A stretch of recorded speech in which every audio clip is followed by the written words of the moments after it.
स्वागत है आप लोगों का शिवांतु स्टडी पॉइंट में। मैं सोनू कुमार।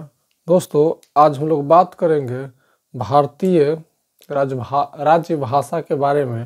दोस्तों, इसका उल्लेख हमारे संविधान में देखी जाए तो अनुसूची 8 में हमें देखने को मिलता है, और भी देखें तो हमारे संविधान में यह भाग 17 में हमें भारतीय राजभाषा का उल्लेख मिलता है। अगर हम अनुच्छेद की बात करें तो अनुच्छेद 343 से 351 तक के अनुच्छेदों में भारतीय राजभाषा का बारे में उल्लेख किया गया है।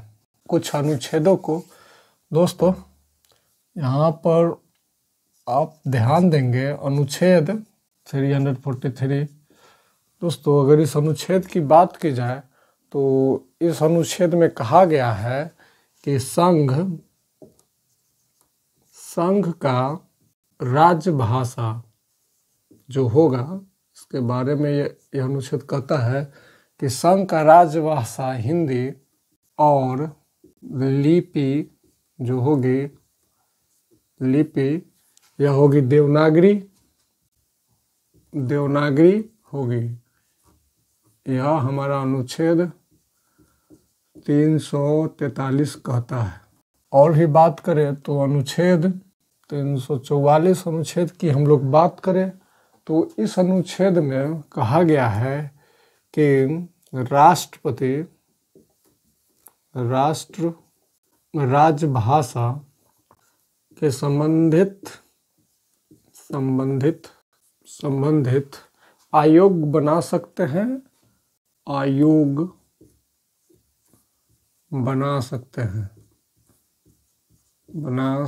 हैं तथा नियुक्ति कर सकते हैं। यह बात कही गई है अनुच्छेद 344 में भारतीय राजभाषा के संदर्भ में। और आगे हम लोग बात करें तो एक अनुच्छेद और आप देखेंगे, एक अनुच्छेद है 345। इसे आप ध्यान में रखें तो बेहतर होगा। 345 दोस्तों, इसमें कहा गया है कि अनुसूची 8 अर्थात अनुसूची 8 में वर्णित कोई भी भाषा को राजभाषा के रूप में ले सकता है या ले सकते हैं। राजभाषा के रूप में ले सकते हैं। यह बात कही गई है अनुच्छेद 345 में। अगर हम आगे देखें तो अनुसूची 8 में मूल रूप से हमारे संविधान में 14 भाषाएं थी। इस तरह से आप यहाँ याद रखेंगे कि मूल रूप से संविधान के अनुसूची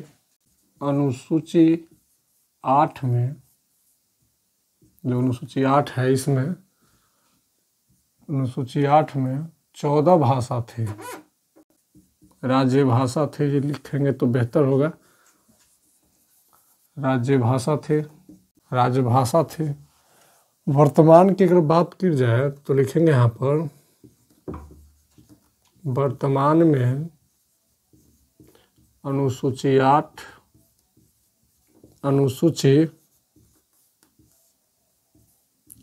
8 में 22 भाषा है। 22 भाषा है। इसमें यह कही गई है कि वर्तमान में अनुसूची 8 में 22 भाषा है। अगर आगे हम बात करें तो देखेंगे वर्तमान की अगर बात की जाए तो इसमें 22 भाषा है। अगर हम लोग मूल रूप से जो जितने भाषाएं 14 थी, अगर इनकी बात करें तो यहाँ पर हम लोग ध्यान देंगे। इन्हें याद करना बहुत ही आसान है। आप इन भाषाओं को ध्यान में रखेंगे तो बेहतर होगा। ध्यान में रखें, देखें 14 भाषा जो हमारे संविधान में मूल रूप से थी, इनको अगर हम ध्यान में रखें तो आप 3 भाषा को आराम से याद रख सकते हैं, जो कि कोई बिना कठिनाई के ही ये आपको याद रहेगी। यहाँ ध्यान देंगे, पहले पर आप याद रखें हिंदी, दूसरे पर संस्कृत, तीसरी नंबर की जो भाषा है इससे आप याद रखेंगे उर्दू भाषा जो है ये, और चौथे नंबर पर आप याद रखें कश्मीरी भाषा। और भी आगे बात करें तो 5वीं नंबर पर हम देखेंगे पंजाबी, जो पंजाबी भाषा है ये। और 6ठे नंबर पर आप देखेंगे कि यहाँ पर एक भाषा आती है जिसका नाम है गुजराती। और बात करें तो गुजरात के नीचे जो स्टेट है वो है महाराष्ट्र, इसलिए मराठी जो भाषा है इसे भी शामिल किया गया था इसमें। और 8वीं नंबर पर हम देखेंगे महाराष्ट्र के नीचे जो स्टेट है वे कर्नाटक, तो कन्नड़ भाषा जो है इसे भी शामिल किया गया है।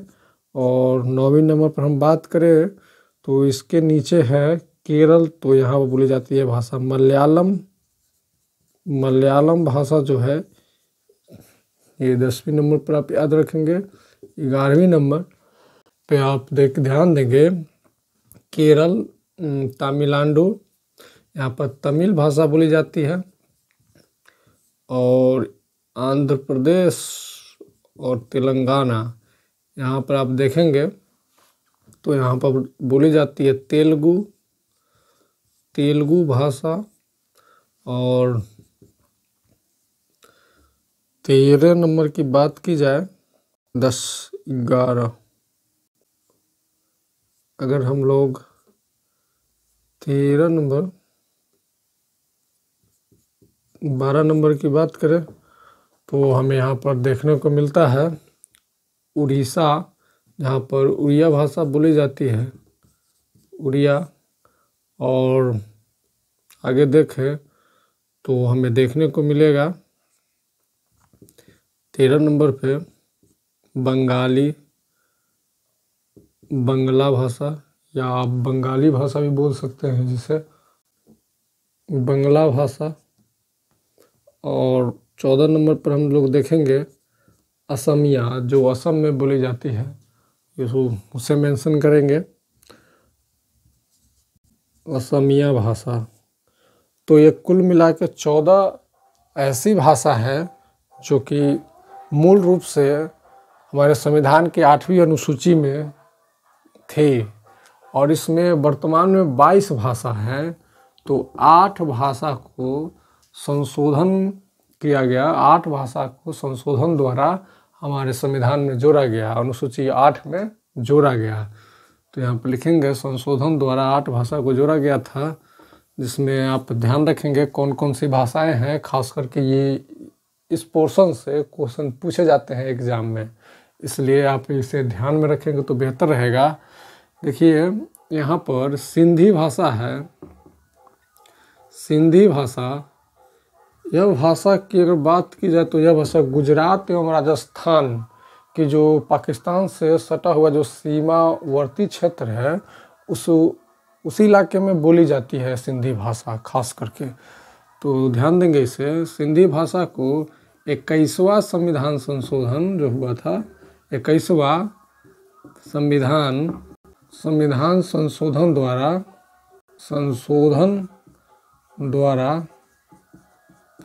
1967 में जोड़ा गया था, 1967 ईस्वी में जोड़ा गया था।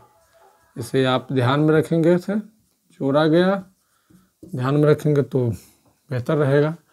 और बात की जाए तो यहाँ पर सिर्फ एक भाषा को ही जोड़ा गया था। अगर दूसरी नंबर पर हम लोग बात करें तो दूसरा संविधान संशोधन हमारी अनुसूची 8 में जो है यह हुआ था 1992 में। तो देखते हैं यहाँ पर नेपाली भाषा को जोड़ा गया, नेपाली भाषा, मणिपुरी भाषा को जोड़ा गया था, और एक तीसरे नंबर पर भाषा थी जो थी, इसे आप ज़्यादा ध्यान में रखें तो कोक्कन जो भाषा है, कोक्कन, ये भाषा को जोड़ा गया था, जिसे आप लोग कह सकते हैं कि यह भाषा गोवा में बोली जाती है। गोवा जो राज्य है भारत का, यहाँ पर बोली जाती है खास करके कोंकण भाषा। इन तीनों को, कोंकणी भाषा, तीनों जो हैं भाषा, इन तीनों भाषा को जोड़ा गया 71वां संविधान संशोधन द्वारा जोड़ा गया था। संशोधन द्वारा 1992 में जोड़ा गया, 1992 ईस्वी में जोड़ा गया था। आप इसे ध्यान में रखें, जोड़ा गया था। और तीसरे नंबर की बात करें, तीसरा जो संशोधन हुआ था 8वीं अनुसूची में, वहाँ पर आप ध्यान देंगे, यहाँ पर 4 भाषा को जोड़ा गया।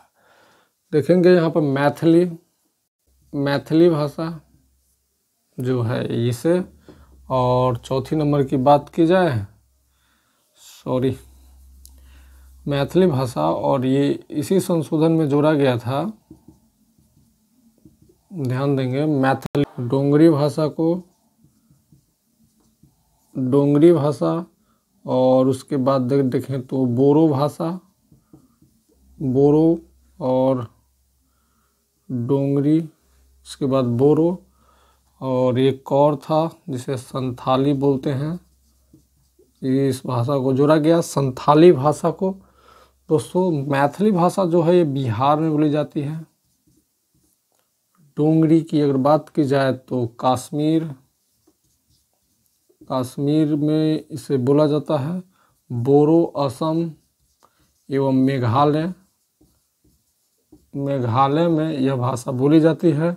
संथाली झारखंड में बोली जाती है, खंड जो है यहाँ बोली जाती है। और इन सारे भाषा को 2003 में, अर्थात 92वां जो संविधान संशोधन हुआ था, इसमें 92वां संविधान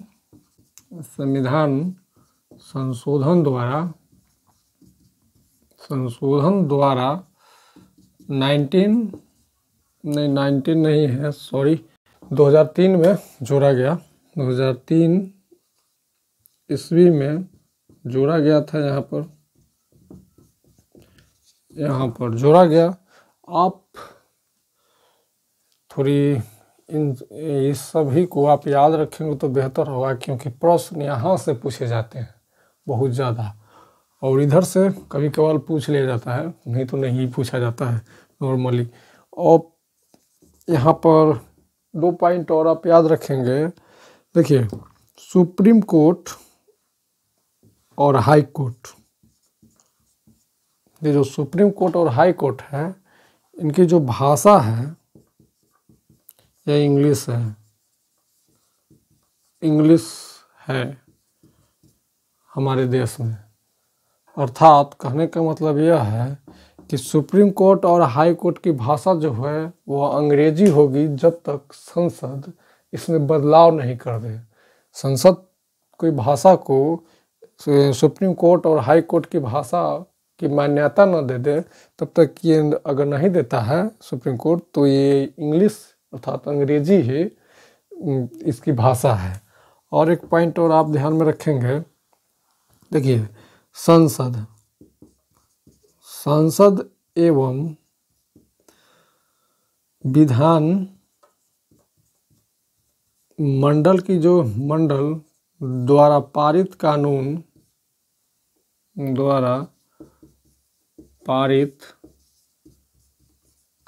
जो होता है वो अंग्रेजी में होता है। अर्थात इंग्लिश में होता है। कानून इंग्लिश अर्थात अंग्रेजी में, अंग्रेजी लिखिए सीधा, अंग्रेजी में होगा। अर्थात कोई भी कानून संसद बनाती हो या विधानमंडल बनाती हो, अगर बन रहा है तो वह कानून जो है इंग्लिश में बनेगा, अर्थात उसकी भाषा जो होगी वो इंग्लिश में होगी, यह बात है। लेकिन इस पे भी शर्त है, अगर संसद कोई कानून बना करके संसद एवं विधानमंडल की भाषा को किसी और भाषा में तब्दील कर दे या बदल दे तो यह हो जाएगा। बस यही है। तो आप इन दोनों पॉइंट को खास करके याद रखें और इसे याद रखें। और यहाँ पर मूल रूप से कितने थे? 14 थे। और वर्तमान में कितने भाषा है हमारे अनुसूची 8 में? तो 22 हैं। आप इस सभी को ध्यान में रखेंगे तो आसानी से इस चैप्टर से क्वेश्चन बनेंगे। तो धन्यवाद। आज का वीडियो अच्छा लगा हो तो लाइक करें, सब्सक्राइब करें और शेयर भी करें।